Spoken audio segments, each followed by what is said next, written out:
원장님, 그 회전근개 파열이 되었다면 반드시 혹시 수술을 해야 될까요? 예, 많은 환자들이 이제 진료를 받고 이제 궁금해하는 거고, 저 또한 이에 대해서 반복적으로 이제 많은 대답을 하게 되는데요. 일단 환자의 나이 그리고 활동력에 따라서 다를 것 같습니다. 회전근개 파열이 됐다고 무조건 수술하는 건 아닌 것 같아요.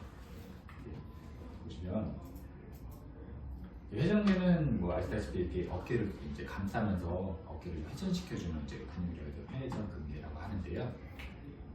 이렇게 쭉 연결되어 있는 조직이 이렇게 파열되면 이렇게 말려 들어가거든요. 말려 들어갔을 때 이 환자분의 이제 어깨는 이제 기능 제한이 나오고요. 그다음에 통증이 오게 됩니다. 그러면 이제 수술의 대상이 되긴 하는데 이렇게 파열의 크기나 그리고 환자분 나이 그리고 활동에 따라 좀 다른 것 같아요. 수술을 많이 이제 권하게 되는 이유는 회전근개가 이제 파열이 됐을 때 가만히 이제 파열이 머무는 게 아니라 이게 그냥 3미씩 벌어지는 조직입니다. 그러니까 부분 파열이 됐더라도 완전 파열이 되기도 하고 완전 파열이 점점 더 큰 파열로 진행을 하거든요. 그래서 일단 파열이 된다면 이제 수술할 가능성이 높겠으나 당장 이제 MRI 찍었는데 또는 초음파 찍었는데 파열이 진행되고 반드시 꼭 해야 되는 수술은 아니고 환자의 상황마다 좀 다를 수 있겠습니다. 원장님, 파열이 어느 정도 되었을 때 꼭 수술을 해야 하는 기준이 있나요? 예, 그러니까 아까 말씀드린 것처럼 이제 부분 파열과 이제 완전 파열 때 좀 기준이 좀 다르게 되는데요. 파열의 이제 분류를 보면 이제 부분 파열도 있고, 뭐 2.5cm 이하의 중간 정도의 파열이 있고, 그리고 2.5cm가 넘어가는 좀 큰 파열이 있고, 아예 이제 봉합을 못하는 파열도 있겠습니다. 이 부분 파열 때는 수술을 안 하고 경과를 보기도 합니다. 여러 가지 비수술적 치료, 보조주식을 통해서 환자에게 어느 정도의 통증 조절 및 증상 회복을 좀 기대해 볼 수 있는데, 그보다 넘어가는 이제 완전 파열일 때는 이제 수술을 하는 게 원칙이 되겠습니다. 완전 파열이라고 한다면 여기 분류에는 좀 이 안에 포함이 되겠는데 1cm 이상의 파열인 경우에는 수술을 반드시 해야 되는 걸로 되어 있고요. 수술을 해야 되는 이유는 아까 일단 말씀드린 것처럼 완전 파열이 된 이상에는 이게 파열이 점점점 이제 밀려 나가기 때문에 말려 들어가기 때문에 파열이 점점 벌어지게 되고 파열이 벌어질 때는 수술이 점점 어려워지게 되고 수술이 어렵다는 건 환자분의 회복이 늦어질 수밖에 없다는 얘기인 거거든요. 그래서 1cm 이상일 때는 수술을 반드시 고려해야 된다라고 환자분은 알고 있으면 되겠습니다. 원장님, 파열이 어느 정도 됐을 때 수술을 해야 하는 건 알겠는데 당장 시간이 안 된다면 혹시 얼마나 버틸 수 있는 기준이 있나요? 네, 환자분들이 이제 뭐 남자분들 특히 사업을 뭐 많이 하는 일을 많이 하는 30대, 40대, 50대 환자분들이 오셔서 당장 수술은 해야 되는 건 알겠는데 1cm가 넘어가긴 했는데 당장 수술을 할 수 없는 그런 환자분들이 아주 많이 있습니다. 그런 분들한테 이제 말씀드리는 거는 그래도 2.5cm를 넘기지 않는 게 좋다라고 얘기를 합니다. 1cm에서 2.5cm의 이 구간에서는 파열됐을 때 이제 봉합을 하는데 그렇게 어려운 수술은 아닙니다.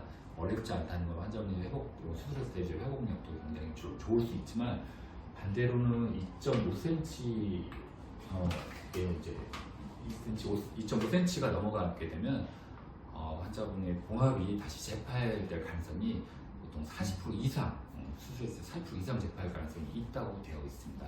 물론 여러 가지 수술법을 통해서 그 재파열률을 또 낮추는 이제 시도들은 많이 되고 있지만 그래도 2cm 또는 2.5cm 이상의 파열은 그래도 빨리 수술하는 게 좋다라고 되어 있습니다. 원장님, 봉합할 시기가 놓쳐서 봉합 불가능한 회전근개 파열일 때 수술이 많이 복잡한가요? 예, 꽤나 복잡합니다. 아까 말씀드린 것처럼 2.5cm 이하에서는 어려운 수술은 아니고 2.5cm에서 그래도 뭐 3cm, 3.5cm까지 또한 그렇게 어렵진 않습니다. 그렇지만 이제 3cm, 3.5cm가 넘어가면 이 퇴축된 힘줄이 잘 당겨지지가 않습니다. 그러면 아까 말씀드린 것처럼 이제 재파열 확률이 꼼했지만 열심히 꼼했지만 40%나 되기 때문에 수술 실패할 가능성이 꽤 높아진다는 얘기지요. 그래서 이럴 때는 여러 가지 방법을 쓰게 되는데 다 못 이제 끌어내면 부분 봉합만 하고 끝내기도 하고요. 그리고 그 어깨 내부에 있는 장두 이두근이나 힘줄을 통해서 추가 고정을 하면서 이제 봉합술을 시행하기도 하고 최근에 많이는 동종 진피 조직을 이용해서 추가 봉합술을 하기도 합니다. 그리고 상경각 인대 재건술, 그리고 이제 어깨 주변에 있는 이제 인대나 뭐 근육을 이제 돌려서 힘줄을 이제 보강하면서 하는 수술도 있고, 마지막으로 이런 수술이 도저히 불가능할 때는 또 고령에서는 이제 인공관절 취환자 또한 이제 고려를 해봐야 되겠습니다. 원장님, 수술할 정도가 되지 않는 회전근개 파열일 때 할 수 있는 치료는 어떤 게 있을까요? 그 수술할 정도가 되지 않았다는 거는 이제 부분 파열에 해당되는 이제 얘기일 텐데요. 물론 부분 파열도 뭐 아주 젊은 환자거나 뭐 스포츠 활동이 많거나 아니면 이제 이 어깨를 통해서 많은 일을 하는 분들한테는 이제 어떤 치료를 하더라도 반응을 하지 않을 때 이제 수술을 하게 되겠습니다. 당장 이제 MRI 찍었는데 파열이 됐다라고 무조건 수술하는 건 아니고, 이제 부분 파열일 때는 충분히 이제 보존적 치료 또는 비술적 치료를 통해서 기능 회복 그리고 통증 조절을 해볼 수 있는데요. 그럴 때 이제 많이 하는 게 이제 어깨 주변에 이제 근력을 좀 보완하면서 병원에서 많이 하는 치료는 체외 충격파 치료가 있겠습니다. 체외 충격파는 그 어깨 내부에 힘줄을 통해서 체외 충격 파동을 이용해서 이제 하는 치료인데요. 파동을 이용해서 이 이제 망가진 조직을 이제 파동을 주게 된다면 이 조직에 다시 이제 그 재생을 도와주는 그런 치료가 되겠습니다. 그와 더불어 이제 많이 하는 게 이제 주사 치료, 이제 프로로 치료라는 게 있는데요. 주사를 이 부위에 파열된 부위에 이제 주입을 하게 되겠죠. 주사의 종류는 좀 많이 사용하는 뭐 DNA 주사라는 주사가 있겠고 콜라겐 주사가 있겠습니다. 그런 주사를 통해서 이 힘줄의 이제 회복을 좀 도모해 볼 수 있게 되겠습니다. 방금 말씀드린 이제 충격파나 프롤로 치료 같은 거는 완전 파열이 되어서 수술은 꼭 해야 되지만 당장 수술을 못하는 환자분들에게도 많이 시행하는 방법이고요. 그런 치료 통해서 이제 파열이 더 커지지 않게, 만약에 파열이 더 커지면 아까 말씀드린 것처럼 수술이 굉장히 복잡하게 되고 수성률이 떨어지기 때문에 그런 이제 수술 당장 못하는 분들에게도 많이 시행되는 방법이 되겠습니다.